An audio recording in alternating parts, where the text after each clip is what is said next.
फक्त काही साहित्यांपासून बिना माव्याचे एकदम सुंदर आणि सुरेख असे केसराचे मोदक तयार होतील किंवा पेढे तयार होतील असं वाटतंय का? चला तर मग आज एकदम मऊ झटपट 15 ते 20 मिनिटात बनणारे असे मोदक तयार करूया आणि तेही बिना माव्याचे. Hello welcome welcome back to my channel. मी एकता तुम्हा सर्वांचं स्वागत करते आपल्या या आजच्या नवीन रेसिपी व्हिडिओमध्ये. चला तर मग रेसिपी करूया आणि व्हिडिओ आवडली तर व्हिडिओला नक्कीच लाईक करा. चॅनलवरती नवीन असाल ना तर चॅनलला नक्की सबस्क्राईब करा.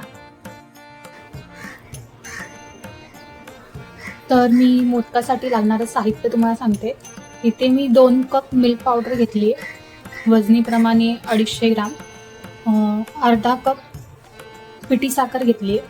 पिठी साखरच घ्यायची आहे, साखर नका घेऊ पूर्ण, कारण की ती वितळायला जी आहे ती वेळ लागतो, म्हणून पिठी साखर घेतली आहे अर्धा कप. इथे मी गरम करून थंड केलेलं दूध घेतलंय अर्धा कप. हे 2 ते 3 चमचे दूध घेतले. गरम दुधामध्ये केसर जे आहे ते भिजवून ठेवलं होतं, तर ते घेतले. आणि इथे पिस्त्याचे काप आहेत आणि आपल्याला तूप सुद्धा लागणार आहे. तर तूप आपल्याला साधारणतः 2 ते 3 चमचे लागेल. तर चला आपण मोदक बनवायला घेऊया.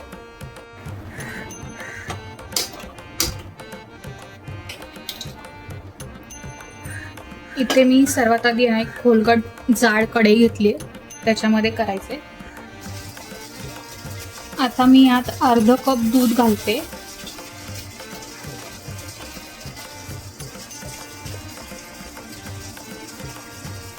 आता मी यात ना एक मोठा चमचा तूप घातलंय, म्हणजे साधारणपणे 2 ते 3 चमचे तूप घातलंय. आता दुधाला जी आहे ती चांगली उकळी येऊन द्यायची. तुम्ही बघू शकता दुधाला चांगली उकळी आली आहे.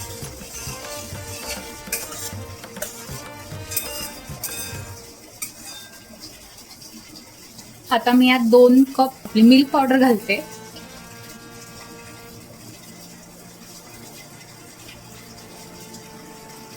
मिल्क पावडर जी आहे ती नीट चांगली मिक्स करून घ्यायची. याच्यात गुठळ्या ज्या आहेत त्या अजिबात नाही राहायला पाहिजे.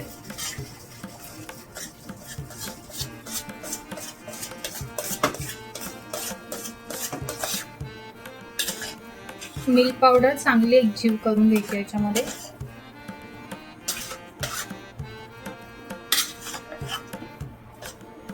गॅस जो आहे तो मंद आचेवरतीच ठेवायचा आहे. आता मी यात ना केसराचं दूध घालते.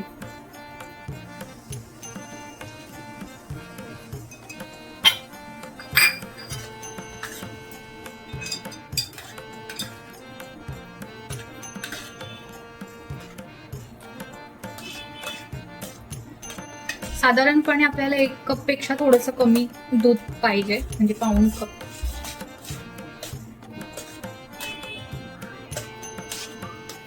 आता हे चांगलं मिक्स करून घ्यायचंय, म्हणजे आपल्या गुठळ्या नाही राहायला पाहिजे. तर साधारणतः 5 मिनिटं झाली आहेत आणि तुम्ही बघू शकता की आपलं मिश्रण जे आहे ते चांगलं घट्ट होत आहे.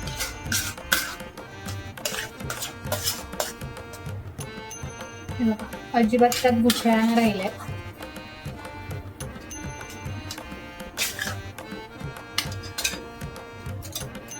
आता मी यात पिठी साखर घालते. पिठी साखर जी आहे ती अर्धा कप घालते.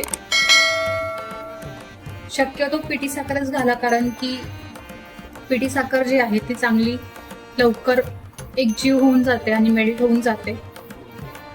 तुम्ही जर का अख्खी साखर घालाल तर ते एकजीव व्हायला ना थोडासा वेळ लागेल, त्यामुळे पिठी साखर घाला.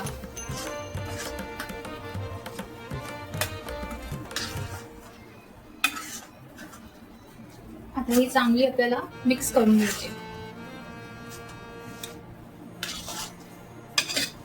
साखर घातल्याने बघा तुम्ही आपलं मिश्रण जे आहे ते थोडंसं जरा पातळ झालंय. आता हे चांगलं घट्ट होईपर्यंत एकजीव करायचंय आणि गॅस जो आहे तो मंद आचेवरतीच ठेवायचा आहे.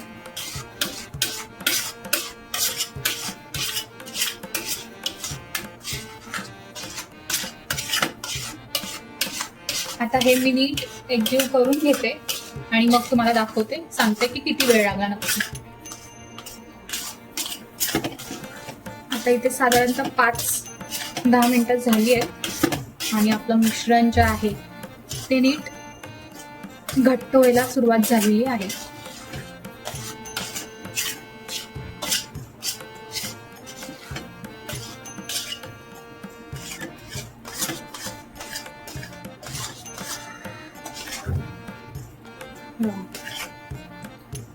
घट्टपणा हा येतोय. अजून एक 2-3 मिनिटं करायचंय.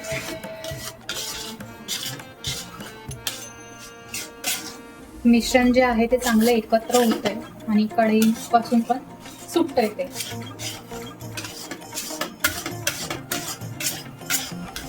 अजून 5-1 मिनिटं करायचंय.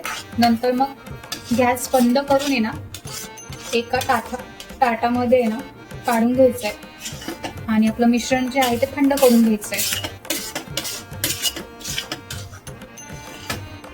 बघा घट्टपणा हा आलेलाच आहे.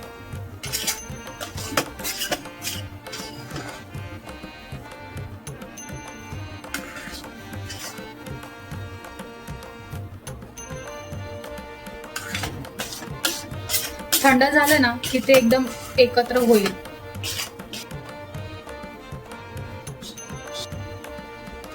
आता मी गॅस जो आहे तो बंद करून घेते आणि एका ताटामध्ये हे काढून घेते.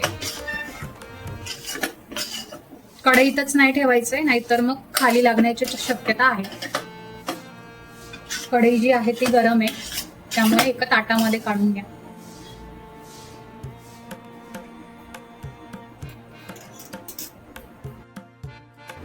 इथे मी एका वाटीमध्ये ना सारण जे आहे ते चांगलं काढून घेतलंय आणि थंड करून घ्यायचंय. याला चांगलं गार करून घ्यायचंय.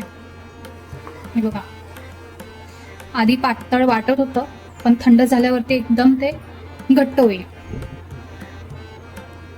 ह्याला चांगलं थंड करून घ्यायचंय अगदी. आता मला हात जरा लावता येत नाही. हात लावता येईल ना म्हणजे मोदक किंवा काय वळता येईल तर तेव्हा करायला घ्यायचे मोदक.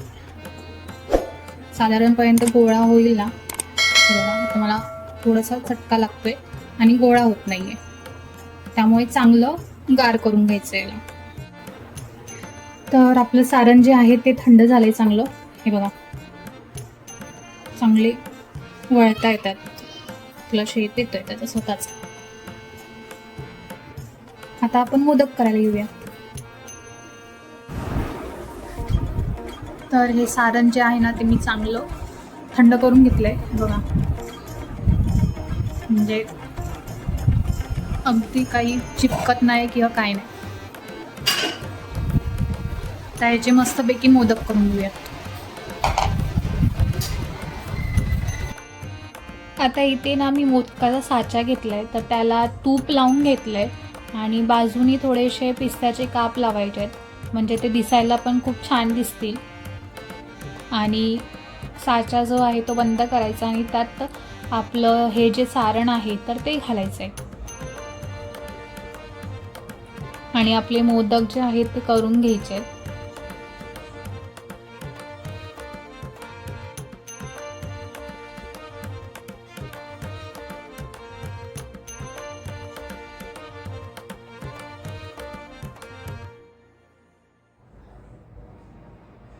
आणि तुम्ही बघू शकताय किती मस्तपैकी मोदक निघालेत. खूप सोपे आहेत, म्हणजे अगदी 15 मिनिटात होणार आहेत. तर नक्कीच एकदा करून बघा. आता ह्याचे ना मी 11 मोदक केले होते आणि बाकीच्या पिठाचे ना मी पेढे केले होते. आता तुम्ही मोदक करा किंवा पेढे करा, तुमच्यावरती डिपेंड आहे.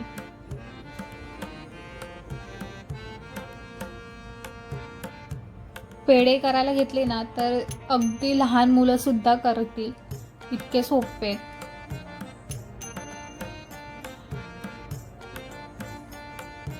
तुम्ही बघू शकतायत मोदक किती अप्रतिम दिसतायत.